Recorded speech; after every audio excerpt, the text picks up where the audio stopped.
Trump ഇപ്പോൾ എന്തോ free ആയി കിട്ടിയ സാധനം പോലെ ഇഷ്ടമുള്ള രാജ്യങ്ങൾക്ക് മേൽ തലങ്ങും വിലങ്ങും താരിഫ് ബോംബ് ഇടുകയാണ്. ഈ ഒരു ഗെയിമിലെ ഏറ്റവും പുതിയ നീക്കവുമായി പ്രസിഡന്റ് ട്രംപ് വീണ്ടും രംഗത്തെത്തിയിരിക്കുന്നു. രാജ്യങ്ങൾ തമ്മിലുള്ള ട്രേഡ് വാർ അദ്ദേഹത്തിന് ഒരു ഹോബിയാണോ എന്ന സംശയം തോന്നിപ്പിക്കുന്ന അടുത്ത നീക്കം ഇപ്പോൾ വന്നിരിക്കുന്നത് കാനഡയിലെ ഫെർട്ടിലൈസേഴ്സിനും ഇന്ത്യയിൽ നിന്നുള്ള അരിക്കും കനത്ത താരിഫ് ഏർപ്പെടുത്താനുള്ള പുതിയ സൂചനകളുമായിട്ടാണ്.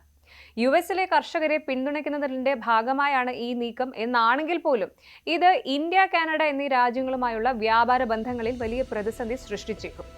ഇന്ത്യൻ അരിയെയാണ് ട്രംപ് പ്രധാനമായും ഇപ്പോൾ ടാർഗറ്റ് ചെയ്തിരിക്കുന്നത്. വൈറ്റ് ഹൌസിൽ കർഷകരുമായി സംസാരിക്കുന്നതിനിടയിലാണ് അദ്ദേഹം ഈ കാര്യം പറഞ്ഞത്. അമേരിക്കൻ കർഷകർക്ക് $12 ബില്യൺ പുതിയ സപ്പോർട്ട് പാക്കേജ് പ്രഖ്യാപിക്കുന്നതിനിടെയായിരുന്നു ഈ അപ്രതീക്ഷിത ട്വിസ്റ്റ്. അദ്ദേഹത്തിന്റെ വാക്കുകൾ ഇങ്ങനെയായിരുന്നു: ഇന്ത്യൻ അരി ഡംപിംഗ് നടത്തുകയാണ്. അതായത് കുറഞ്ഞ വിലയ്ക്ക് അരി വിപണിയിൽ എത്തിച്ച് അമേരിക്കൻ ഉൽപ്പാദകരെ തകർക്കുന്നു. ദേ ഷുഡന്റ് ബി ഡംപിംഗ്. നിങ്ങൾ ഇതിങ്ങനെ ചെയ്യാൻ പാടില്ല, അല്ലെങ്കിൽ പറ്റില്ല എന്നും അദ്ദേഹം പറയുന്നു.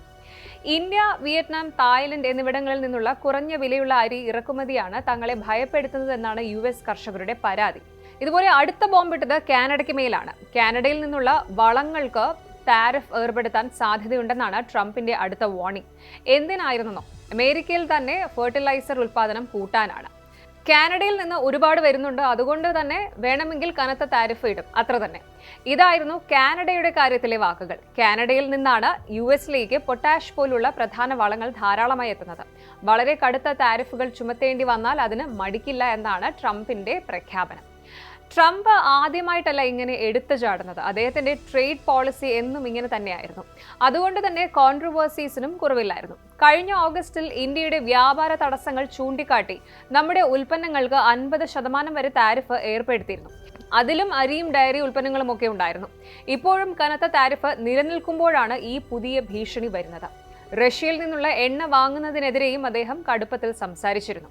അതുപോലെ കാനഡയുടെ സ്റ്റീല്, അലൂമിനിയം ഉൽപ്പന്നങ്ങൾക്കും മുൻപ് ട്രംപ് താരിഫ് കൂട്ടിയിരുന്നു.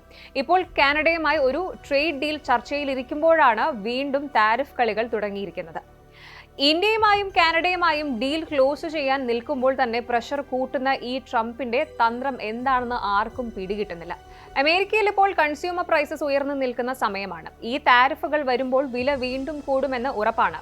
പക്ഷേ ട്രംപ് തന്റെ വോട്ട് ബാങ്ക് ആയ കർഷകരെ സന്തോഷിപ്പിക്കാൻ വേണ്ടിയുള്ള പൊളിറ്റിക്കൽ മൂവ് നടത്തുന്നു എന്നാണ് സാമ്പത്തിക വിദഗ്ധർ പറയുന്നത്. ട്രംപിന് കിട്ടിയ ഫ്രീഡം ഇതാണ്. താൻ അധികാരത്തിൽ വന്നാൽ താരിഫിന്റെ മഴയായിരിക്കുമെന്ന് അദ്ദേഹം നേരത്തെ പറഞ്ഞിരുന്നു. അതിപ്പോൾ സത്യമാക്കിക്കൊണ്ടിരിക്കുകയാണ് എന്നാണ് പറയേണ്ടത്. എന്തായാലും ഈ വിഷയത്തിൽ ഇന്ത്യയും കാനഡയും എങ്ങനെ പ്രതികരിക്കുമെന്നതിലാണ് ഇനി ലോകത്തിന്റെ കണ്ണ്.